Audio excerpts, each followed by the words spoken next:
Bismillahirrahmanirrahim. Assalamualaikum warahmatullahi wabarakatuh. Alhamdulillahirabbil alamin wa bihi nasta'in ala umuri dunya waddin. Wassallallahu ala sayyidina wa maulana Muhammadin wa ala alihi washabbihi ajmain. Rabbi shrah li sadri wa yassir li amri wahlul 'uqdatam min lisani yafqahu qawli. Alhamdulillah, segala puji dan syukur mari senantiasa kita aturkan kehadirat Allah Subhanahu wa taala atas segala karunia dan rahmatnya kepada kita semua. Khususnya pada hari ini kita bisa berkumpul di masjid yang mulia ini dalam rangka melaksanakan ibadah sholat subuh yang kemudian dilanjutkan dengan kajian ilmu. Mari sama-sama kita niatkan pertemuan ini sebagai silaturahim antara kita, kemudian juga dalam rangka iktikaf di masjid, dan tentu juga dalam rangka berbagi ilmu pengetahuan. Mudah-mudahan Allah SWT ridho dengan apa yang kita lakukan. Amin ya rabbal alamin. Salawat dan salam semoga senantiasa dilimpahkan kepada baginda Nabi Muhammad SAW. Demikian juga keluarga beliau, para sahabat dan seluruh umat Islam yang setia dengan ajarannya. Bapak Ibu yang dirahmati Allah serta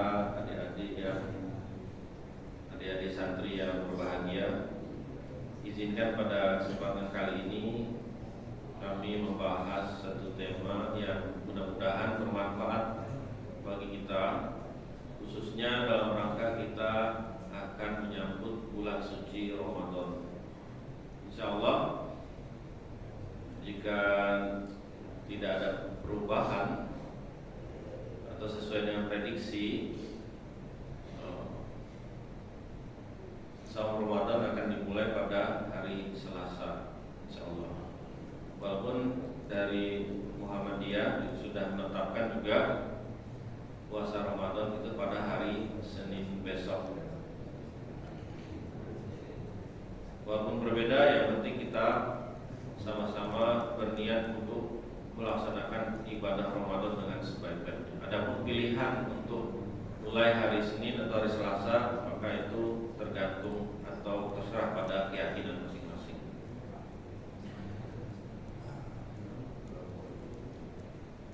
Ya, tema kali ini yaitu tentang cara-cara berinteraksi dengan Al-Quran.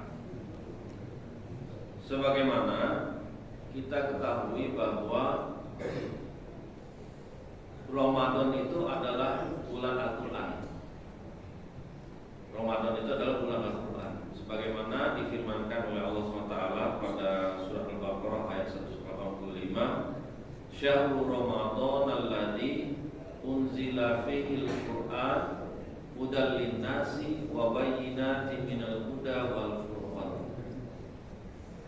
Bulan Ramadan itu adalah bulan yang di dalamnya diturunkan Al-Qur'an sebagai petunjuk bagi manusia dan penjelasan mengenai petunjuk itu serta pembeda, Al-Furqan. Jadi Al-Quran sendiri sudah menjelaskan bahwa Ramadan itu adalah waktu diturunnya Al-Quran, sehingga dari situ kita melihat ada keterkaitan yang erat antara bulan Ramadan dengan Al-Quran. Di dalam hadis juga dikatakan bahwa Nabi SAW itu kalau pada bulan Ramadan beliau itu saling belajar dengan Jibril, belajar tentang Al-Quran dengan Jibril. Dan pada tahun terakhir beliau, menjelang beliau wafat, itu beliau mengkhatamkan 2 kali Al-Quran. Jadi setiap tahun biasa mengkhatamkan Al-Quran di bulan Ramadan. Dan pada tahun terakhir itu beliau itu mengkhatamkan 2 kali Al-Quran. Kemudian juga kita banyak mendapat informasi bahwa para sahabat juga para ulama juga itu lebih banyak berinteraksi dengan Al-Quran atau lebih meluangkan waktu lebih banyak berkenaan dengan Al-Quran ketika datang bulan suci Ramadan. Banyak yang mengkhatamkan Al-Quran itu lebih sering ketika bulan Ramadan. Imam Syafi'i misalnya, itu beliau mengkhatamkan Al-Quran sebanyak 60 kali selama bulan suci Ramadan. Berarti sehari 2 kali khatam. Sahabat Utsman bin Affan juga dikatakan bahwa beliau itu mengkhatamkan Al-Quran setiap malam di dalam waktu sholat. Khatam waktu Al-Quran. Nggak tahu berapa lama sholatnya itu. Kalau sampai khatam selesai dalam sholat. Tapi begitulah bahwa perhatian umat Islam atau perhatian orang-orang soleh ketika datangnya bulan suci Ramadan, itu salah satunya perhatian terbesarnya adalah ditujukan kepada Al-Quran. Nah, tentu kita sebagai pengikut para nabi, pengikut Nabi Muhammad SAW, kemudian juga para sahabat dan para ulama, maka juga kita mencontoh jalan mereka, bahwa di bulan suci Ramadan ini kita niatkan bahwa di bulan suci Ramadan yang akan datang ini kita niatkan kita akan lebih banyak bergaul, berinteraksi dengan Al-Quran, lebih banyak membaca Al-Quran, lebih banyak membacanya, lebih banyak menelaah makna-maknanya dan lain sebagainya. Nah, pada kesempatan kali ini ada 4 hal yang dapat kita kategorikan sebagai berinteraksi dengan Al-Quran, yang semua itu adalah terkait dengan membaca. Jadi berinteraksi di sini artinya membaca Al-Quran, Nah, ada 4 hal di sini. Pertama adalah membaca qiraah. Kemudian juga yang kedua adalah membaca tilawah. Yang ketiga membaca tartil. Dan yang keempat membaca tadabbur.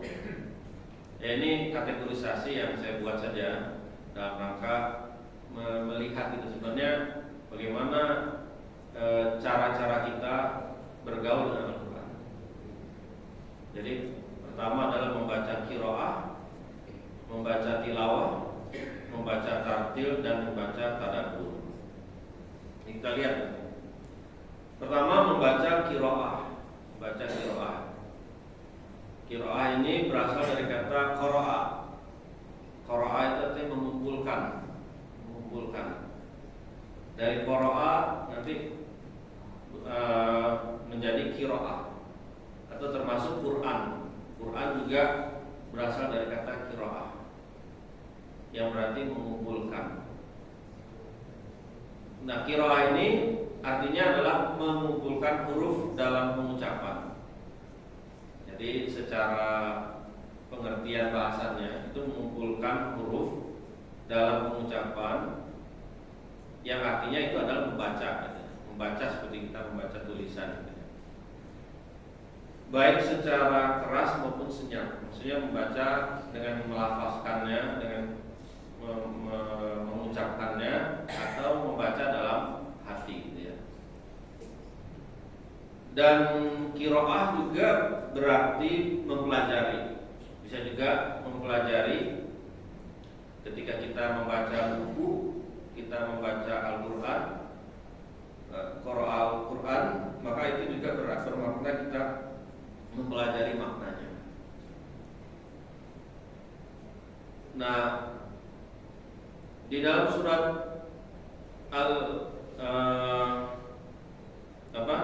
di dalam Al-Quran yang kita tahu bahwa ayat pertama yang turun, ya, yang turun diturunkan Allah SWT kepada Nabi Muhammad itu adalah Iqra, ya.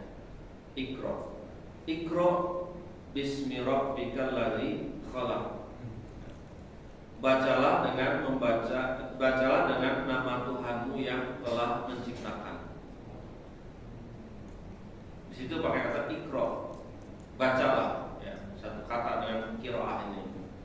bacalah dengan menyebut nama Tuhanmu yang menciptakan. Di situ kalau kita lihat redaksinya, itu ketika Allah mengatakan Iqra, itu tidak ada objeknya, tidak ada maksudnya Iqra, bacalah, baca apa? Nah, itu tidak disebutkan dalam ayat ini. Bacalah. Sehingga para ulama menyimpulkan bahwa Iqra di sini itu maknanya bisa membaca apapun. Bisa membaca apapun. Apapun segala sesuatu itu adalah objek bacaan. Termasuk wahyu Allah, tentunya Al-Qur'an itu wahyu Allah. Kita membaca Al-Qur'an, wahyu Allah, dan juga selain Al-Qur'an. Seluruh jagat raya alam ini adalah objek bacaan. Nah, itu makanya para ulama menyimpulkan bahwa maksud dari membaca di sini bisa bermakna spesifik membaca Al-Qur'an, tapi juga bisa bermakna lebih luas dari itu gitu. Sehingga objek bacaan dari qiraah ini sebenarnya sangat luas, bisa apapun. Karena segala sesuatu ini menjadi sumber bacaan yang kita bisa pelajari, kita pahami apa makna-makna yang ada di baliknya. Karena sesungguhnya seluruh alam ini itu adalah ayat Allah. Ayat Allah, dan ayat itu juga sama. Al-Qur'an juga isinya juga ayat Allah. Alam ini juga semua adalah ayat Allah. Diri kita ini adalah ayat Allah SWT. Jadi itu Iqra. Jadi secara bahasanya qiraah ini istilah yang untuk membaca secara umum, membaca apapun. Segala sesuatu yang sifatnya membaca itu tertampung dalam pengertian qiraah. Itu yang pertama, membaca qiraah. Yang kedua adalah membaca tilawah. Ya, membaca tilawah. Tilawah itu dari kata tala, ya, dari kata tala, yang berarti mengikuti, ikut, mengiringi, mengikuti, itu disebut dengan tala. Nah, tala ini akar kata dari tilawah. Jadi tilawah itu berasal dari kata tala, yang berarti mengikuti baik secara fisik maupun hukum. Nah, tilawah itu berarti mengikuti kitab-kitab Allah, ya, dengan cara membacanya. Dengan cara membaca. Jadi kita mengikuti kitab Allah. Allah menurunkan kitab. Kitab itu diikuti. Diikutinya bagaimana? Diikutinya dengan cara membacanya. Dengan cara membacanya. Atau juga dalam pengertian mengikuti itu adalah mengamalkan ajaran. Nah, itu namanya tilawah. Jadi tilawah ini secara istilah ini secara umum kita sering memahami sebagai membaca Al-Qur'an, melafazkan, ya, melantunkan Al-Qur'an. Tapi sebenarnya juga di balik kata tilawah itu juga ada pengertian yang lebih dari sekedar membaca, yaitu mengikuti ajarannya atau mengamalkan ajarannya. Itu tilawah. Walaupun kalau di kita populer ungkapan musabaqah tilawatil Qur'an misalnya, perlombaan tilawah Al-Qur'an. Kalau di situ perlombaan tilawah apa? Biasanya perlombaan untuk membaca Al-Qur'an. Mana yang bagus bacaannya. Jadi itu tilawah pemerintah. Nah, kata tilawah ini itu kalau di Al-Qur'an itu hanya terbatas pada membaca kitab-kitab Allah. Jadi tidak bisa kita membaca yang lain, misalnya membaca novel, tilawah novel misalnya, nggak bisa. Membaca koran, tidak bisa. Tilawah Quran, tidak bisa. Tilawah itu hanya istilah untuk tilawah Al-Quran atau tilawah untuk kitab-kitab Allah yang lain. Ada kitab Taurat, ada kitab Zabur, ada Injil, dan disebutkan dalam Al-Quran. Kalau membaca kitab-kitab itu namanya bisa menggunakan istilah tilawah ini. Jadi tilawah ini istilah yang spesifik hanya untuk kitab-kitab Allah. Nah, dan juga tilawah ini artinya mengikuti, mengamalkan apa yang terdapat di dalam kitab-kitab Allah itu. Itu namanya tilawah. seorang tilawah Al-Quran itu bukan sekedar membacanya saja, tapi juga mengikuti petunjuknya. Itulah yang namanya tilawah Al-Quran. Kemudian, nah ini juga mungkin salah satu ayatnya ya. Walladzi ba'atsa fil ummiyina rasulan minhum yatlu 'alaihim ayatihi. Dialah yang mengutus seorang rasul, yaitu Nabi Muhammad, kepada kaum yang buta huruf dari kalangan mereka sendiri, yang membacakan ayat-ayat mereka. Di situ menggunakan yatlu 'alaihim. Ya, yatlu dari tilawah, itu tilawah, yatlu tala, yatlu 'alaihim ayatihi, membacakan kepada mereka ayat-ayat. Jadi Nabi itu membacakan ayat-ayat Allah kepada para sahabat, kepada umat Islam. Dan membacakan itu bukan hanya membaca, tapi juga mengajarkannya, memberikan pemahaman, ya, menjelaskan makna-maknanya kepada umat Islam. Itu tilawah ya. Jadi yang kedua adalah tilawah. Yang ketiga itu adalah tartil, membaca tartil. Kata tartil ini dari kata rotala, ya, yang berarti menyusun atau merangkai sesuatu menjadi teratur dan rapi. Nah, jadi tartil itu artinya menyusun sesuatu, merangkainya sehingga dia menjadi rapi, menjadi bagus, ya, menjadi teratur. Itu namanya tartil. Nah, dalam konteks membaca Al-Quran, membaca tartil itu bagaimana? Membaca tartil itu adalah membaca dengan berhati-hati, dengan perlahan dan jelas, sehingga ayat-ayat Al-Quran itu benar-benar menjadi suatu bacaan yang indah, yang bagus. Makanya membaca tartil itu sering diasosiasikan dengan membaca secara perlahan, dengan baca perlahan, tidak terburu-buru, tidak cepat-cepat, tapi membaca perlahan-perlahan. Bismillahirrahmanirrahim. Idza jaa nasrullahi wal fath. Seperti itu. Berarti membaca perlahan. Tujuannya apa? Tujuannya supaya maknanya bisa diresapi, atau keindahan bahasa, keindahan bacaan itu bisa berpengaruh pada jiwa kita. Bisa menenangkan jiwa kita. Jadi itu dengan penuh penghayatan. Itu namanya membaca tartil.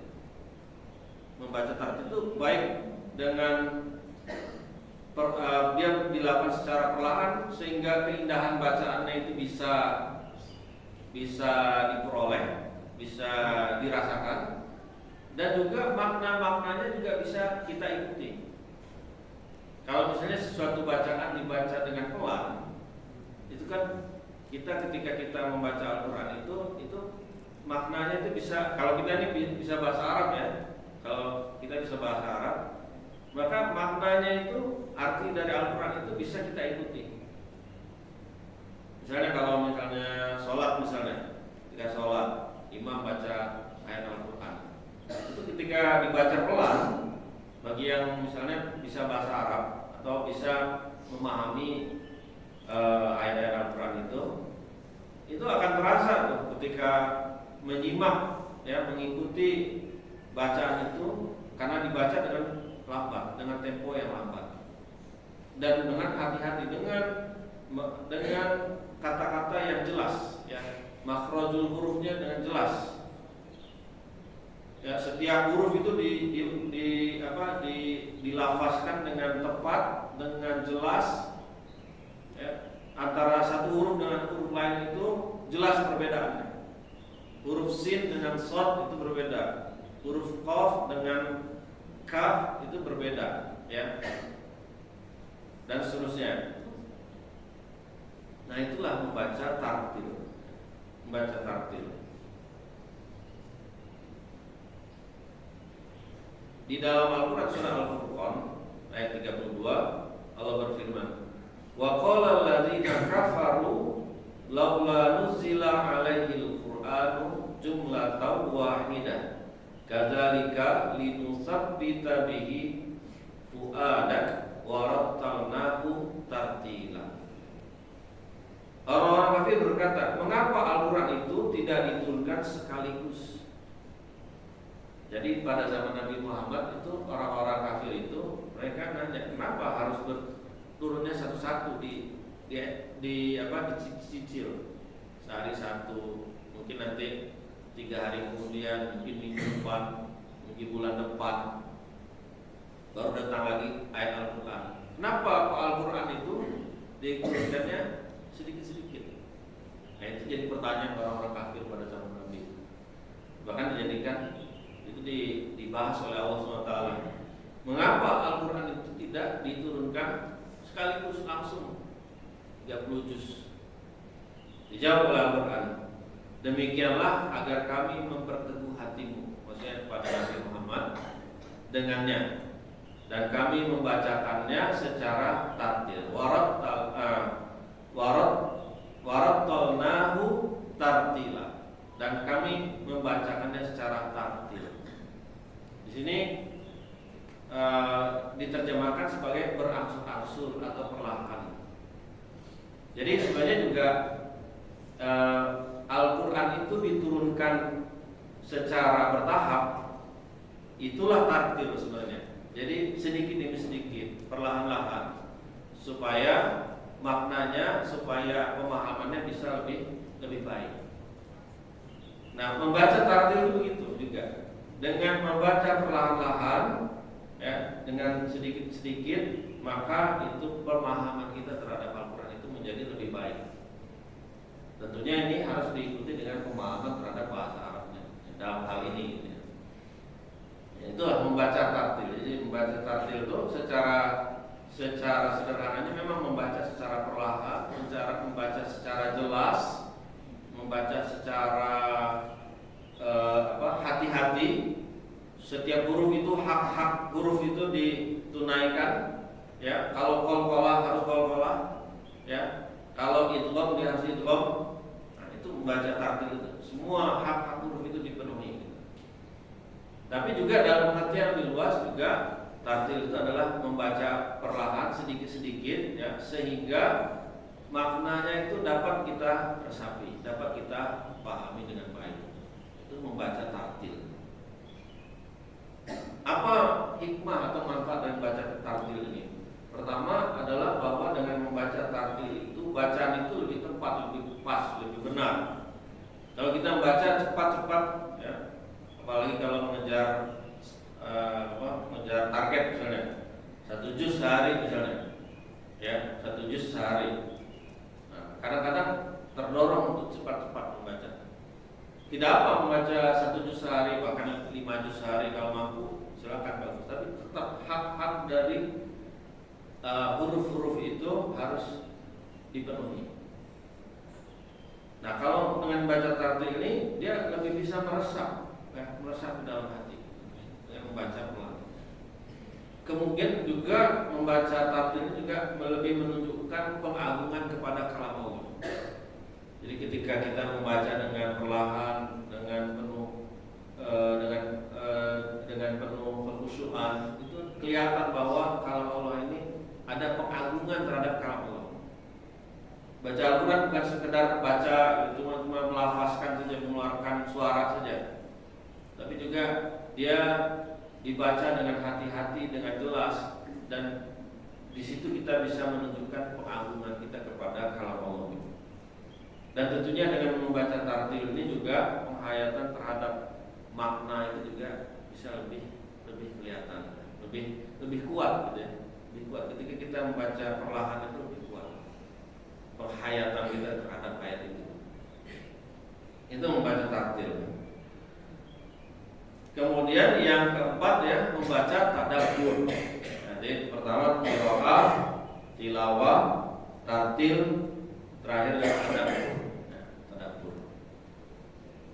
Nah, tadabbur ini secara bahasanya dari kata dubur. Dubur itu di belakang. Ya, makanya itu juga dalam ilmu biologi juga jadi satu kata, dubur, belakang. Kemudian dia nanti berubah menjadi dabbaro, yang berarti memikirkan akhir dari sesuatu.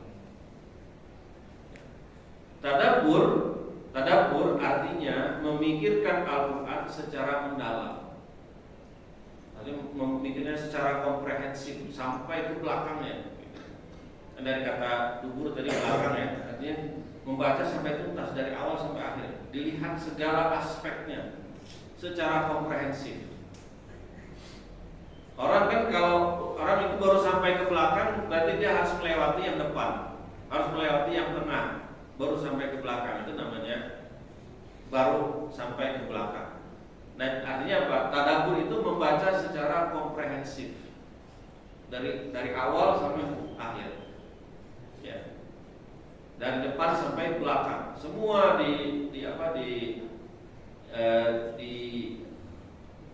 diupayakan untuk dipahami maknanya. Dan artinya makanya ini disebut membaca secara mendalam, secara komprehensif, sehingga juga diketahui tujuan akhir yang dihendaki oleh Al-Quran. Jadi Allah SWT menurunkan Al-Quran itu mengandung banyak pengertian, mengandung banyak makna, dan Allah ingin kita memahaminya. Nah, itu bagaimana kita memahaminya itu? Maka itulah yang disebut dengan tadabbur. Tadabbur ini sama dengan tafakkur. Tadabbur itu sama dengan tafakkur secara umum. Saya berusaha mencari apa bedanya tadabbur dengan tafakkur itu secara pengertian. Sejauh ini saya nggak berhasil menemukan apa bedanya. Satu hal yang saya temukan bedanya itu adalah tadabbur itu istilahnya biasanya pada Al-Quran, tadabbur Quran. Sedangkan tafakkur itu pada alam ini. Ya, biasanya kalau tadabbur itu objeknya adalah Al-Quran, tafakkur itu adalah kepada alam semesta.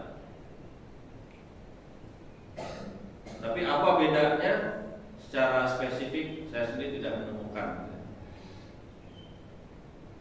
Jadi tadabbur itu adalah bagaimana memahaminya lebih mendalam. Ini lebih dalam lagi daripada tafsir. Ya. Kalau tafsir itu biasanya pengertian-pengertian yang sifatnya to the point, tidak mendalam, ya. Pemahaman-pemahaman yang sifatnya zohiriyah, yang bisa kelihatan langsung pada ayatnya. Gitu. Ya. Tapi tadabbur itu adalah pemahaman yang lebih mendalam, pemahaman yang lebih komprehensif, dan sehingga bisa terbuka makna-makna yang ada di baliknya.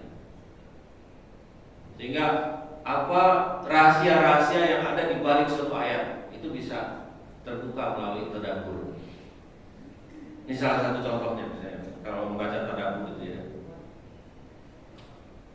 Kita tahu di dalam Al-Quran disebutkan Faiza sa'alaka ibadi anni fa inni qarib ujibu da'watid da'i idza da'ani. Ya.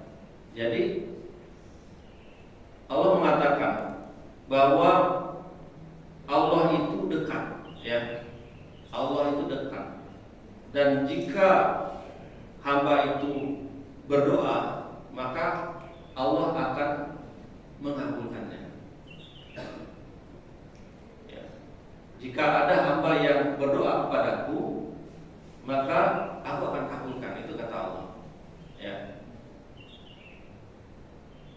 Nah sekarang pertanyaannya, itu kan janji dari Allah ya, janji dari Allah. Sekarang pertanyaannya, adakah doa yang tidak dikabulkan Allah? Ada nggak? Pernah Bapak Ibu pernah berdoa tapi tidak dikabulkan, pernah? Pernah ya? Itu pernah ya? Itu doa supaya apa? Misalnya supaya dapat pekerjaan, atau supaya misalnya tidak turun hujan. Itu pernah kita berdoa tapi tidak terkabul. Nah, padahal Allah sendiri sudah mengatakan, siapa yang berdoa kepadaku pasti aku kabulkan. Nah, kenapa ada perbedaan di situ? Ini objek tadabbur. Objek tadabbur. Memang di dalam hadis dikatakan bahwa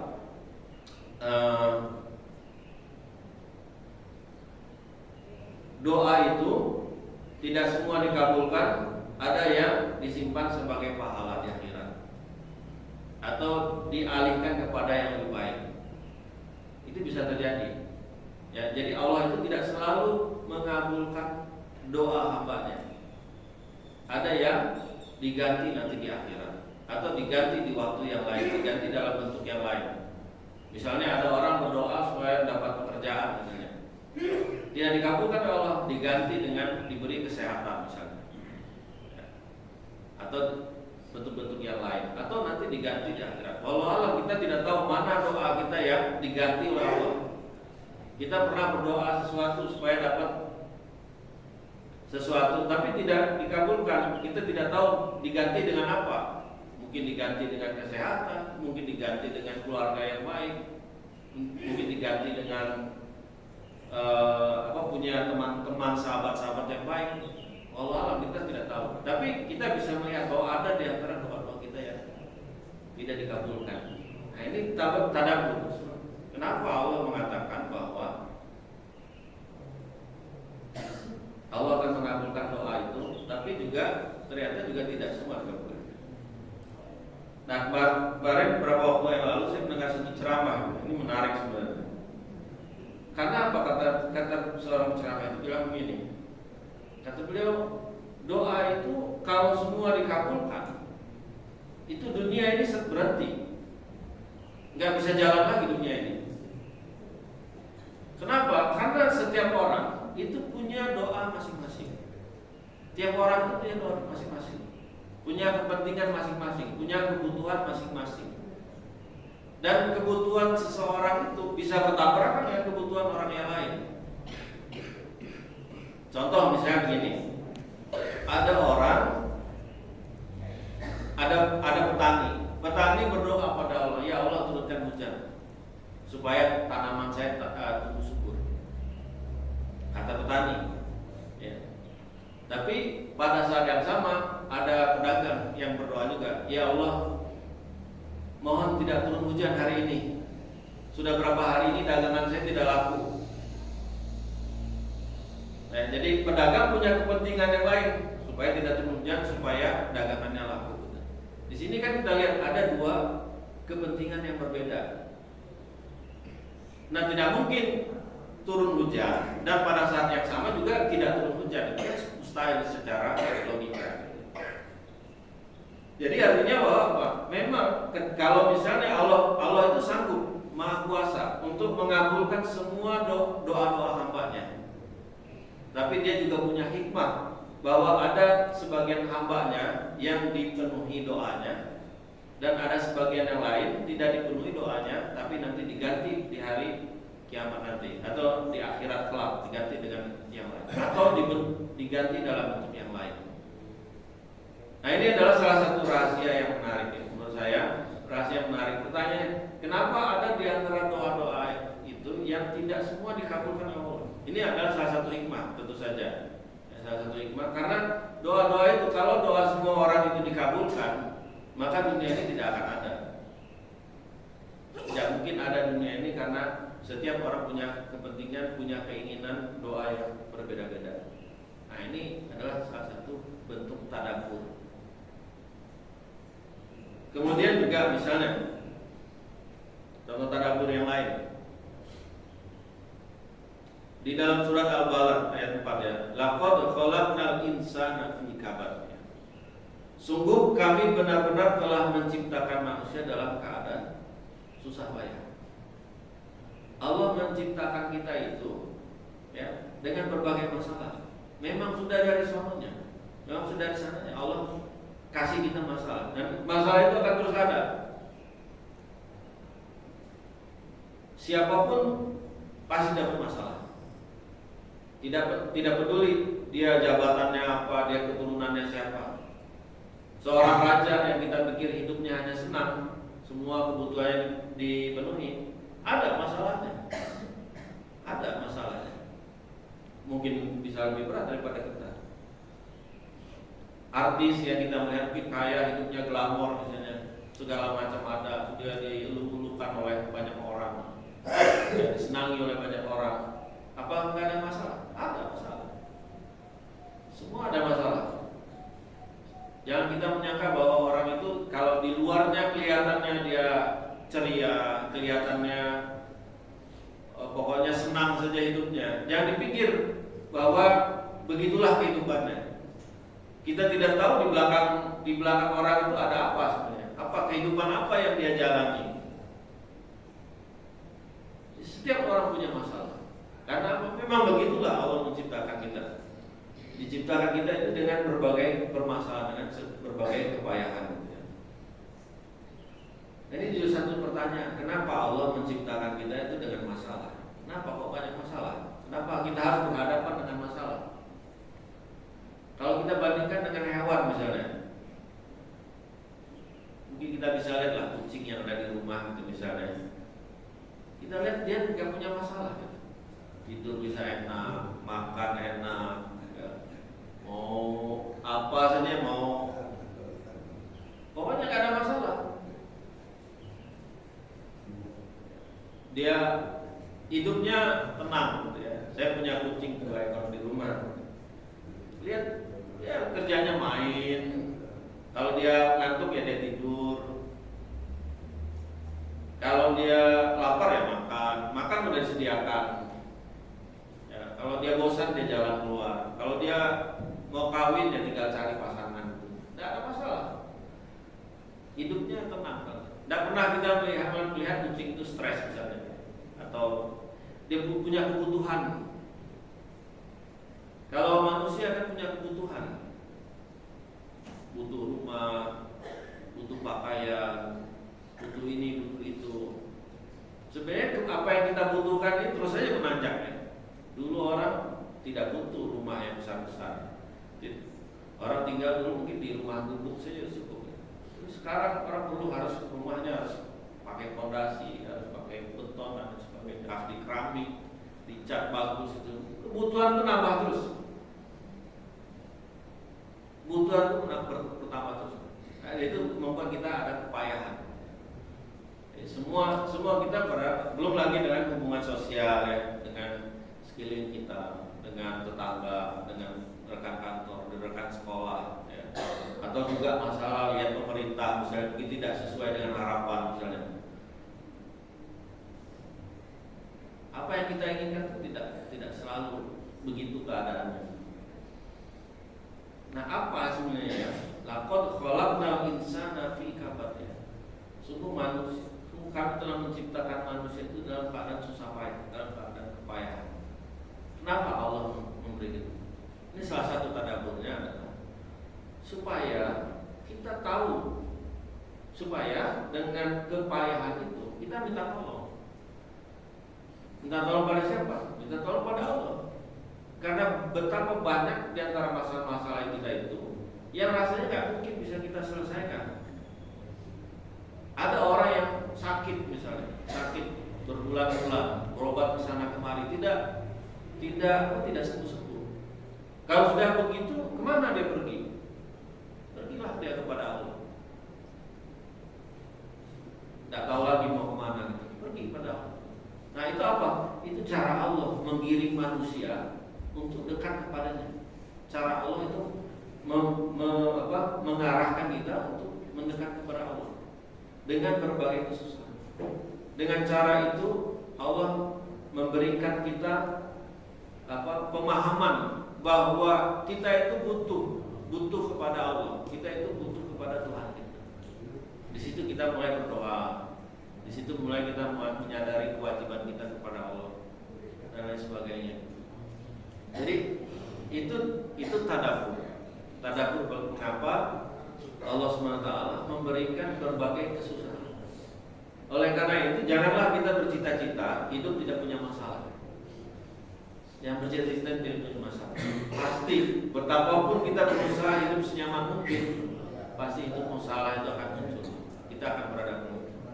Tapi apa? Kita pahami bahwa itu adalah cara Allah supaya kita itu di satu sisi mungkin kita lupa pada Allah dalam kehidupan kita, tapi nanti ketika diberi masalah kita ingat lagi, oh ya ternyata ada Allah. Kita butuh bantuan Allah SWT. Yang dengan doa itu kita juga bersyukur kepada Allah atas segala karunia-Nya. Itu jadi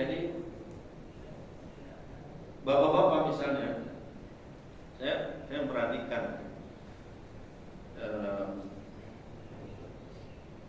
orang-orang yang sudah usia senja, usia lanjut, itu terlihat bahwa kecenderungannya adalah semakin taat pada Allah, semakin sering ke masjid, lebih sering membaca Al-Quran, semakin sering sholat malam.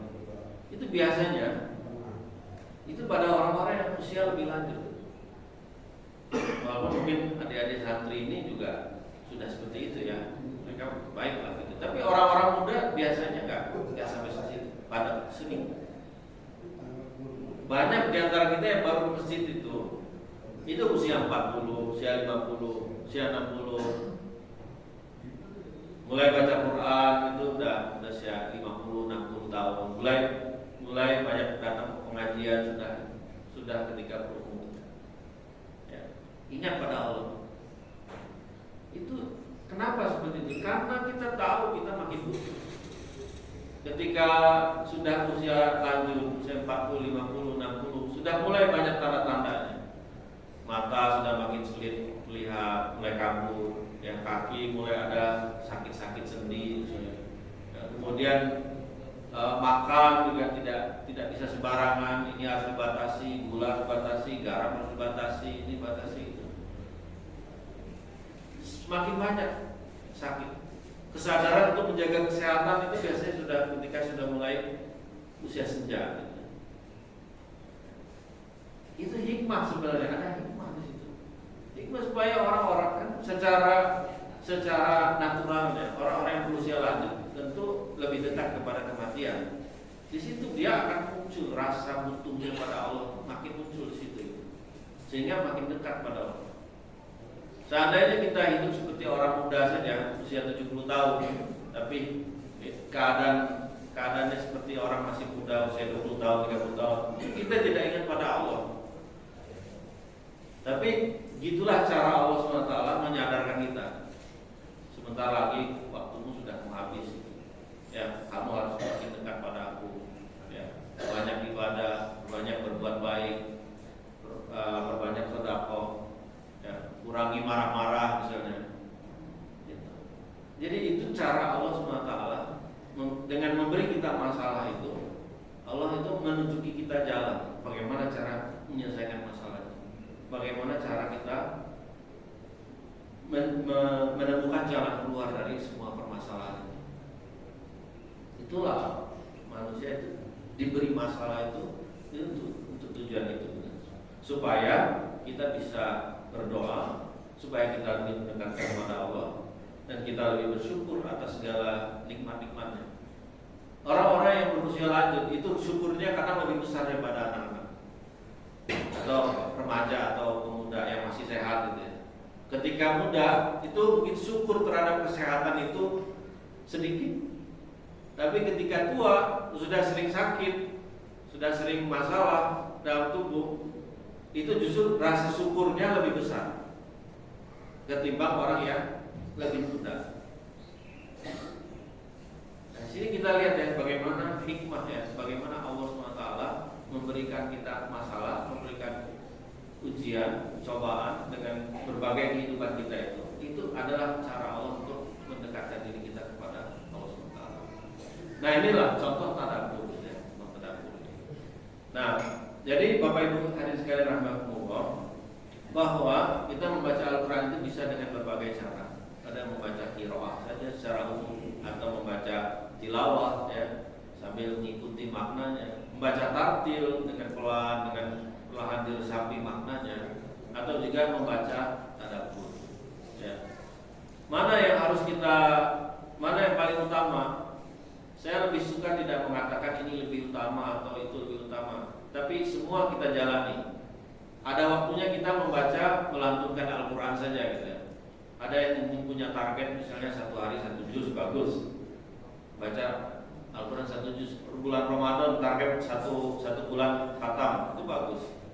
Tapi juga bagus juga kalau diantara bacaan seperti itu juga diiringi dengan membaca tartil misalnya. Ada waktu-waktunya kita membaca tartil, membaca perlahan, kemudian diresapi maknanya, ya mungkin sambil membaca terjemahnya atau membaca tafsirnya, ya. Ada saatnya juga mungkin kita membaca tadabbur. Kita baca satu ayat Al-Quran lalu kita pikirkan mendalamnya, kita pikirkan dengan sungguh-sungguh, ya, kenapa Allah bilang begini, kenapa Allah bilang begitu, supaya nanti juga ada satu hikmah yang bisa kita petik dari pembacaan itu. Jadi inilah Bapak Ibu hadirin sekalian, bulan Ramadan sudah dekat, bukan dekat lagi, sudah sangat dekat, tinggal 2 hari lagi.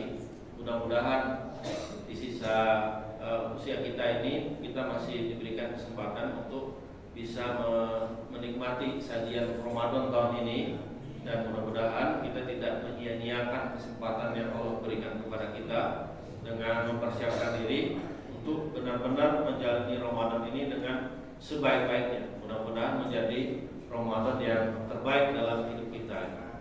Itu saja yang bisa disampaikan, mudah-mudahan ada manfaatnya. Aku qouli hadza wa astaghfirullaha li wa lakum wa billahi taufiq hidayah. Wassalamualaikum warahmatullahi wabarakatuh.